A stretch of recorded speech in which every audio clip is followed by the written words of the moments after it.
चले स्वतंत्रता की ओर, हम चले स्वतंत्रता की ओर. The resolution: we should move towards privatization, including the schools.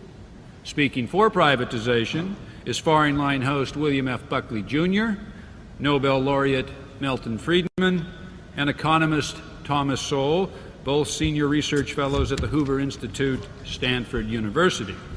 Speaking again. Let me emphasize that those of us who want to privatize, who want to have public institutions be controlled by their customers rather than by the politicians. We all want public institutions, and I insist the real issue is government versus private, not public versus private. Those of us who want the institutions that serve the public to be controlled by the customers are not in any way suggesting that the people who work for government institutions are lazy, inefficient, bad, or anything like that. It is not a criticism of the people. It's a criticism of the system. Someone came up to me in the intermission and said, I was a postal worker for 30 years, I worked hard. Of course he did. The individual postal workers, many of them, I won't say all of them, not true in private business either that all of them, but the great bulk of individual government employees are doing their very best to do their job. But the institutional arrangements under which they work make it impossible for them to do a good job. It's the system that's at fault, not the people. You had a dramatic example of this recently in Britain, where a government-owned trucking company, a transport company, was privatized, in this case by having the workers buy it, by a buyout, what we call a private buyout.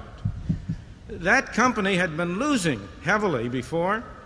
It is now making a very fine profit, and the shares in that company have something like quadrupled or quintupled. The same people, but the incentives were very different in operating. So I do not mean to criticize school teachers or postal service employees. On the contrary, what I want to do is to have a system under which they can do their job.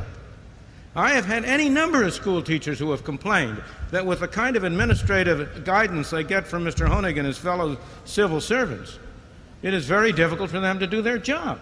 If you look at the record, the number of administrators in government schools has been going up much more rapidly than the number of teachers. The total amount of money being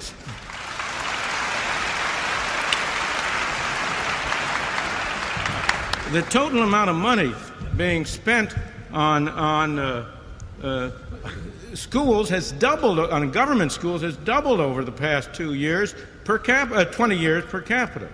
The biggest increase in that has been for administration, not for teaching. But let's not divert the issue.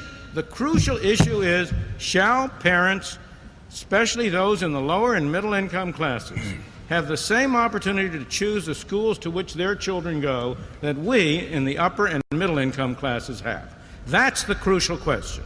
And to that answer, it seems to me you must say yes, and I believe personally that you must say yes to private and religious schools as well. Mr. Honig raises the question, shall the schools transmit values? No. The values of this country, of my country, of your country, has been formed by the people who occupied it, not by school administrators, not by educationists, not by the...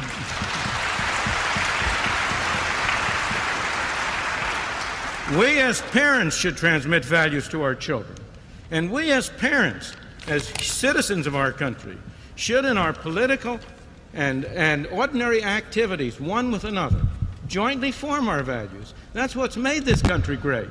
There wasn't any set of values dictated to the original occupants of this country. There wasn't any such simple set of values dictated to people of my generation or my parents' generation who were immigrants into this country or first-generation children. We got our values largely at home, at the school, and elsewhere. Schools transmit values. But we don't want a monopoly on the transmission of values. We don't want any small group of officials to have the power to say what values shall be transmitted. And yet that is what is happening now in a monopoly school system, and particularly as that school system has gotten more and more centralized. It used to be much better when you had local control of schools, because then you could have variety, diversity. But as the control of schools has moved from the local district to the city, from the city to the state, and from the state to the federal government, increasingly. The values that are being dictated are being determined by an increasingly unrepresentative selection of the population. तो चले स्वतंत्रता की ओर, हम चले स्वतंत्रता की ओर।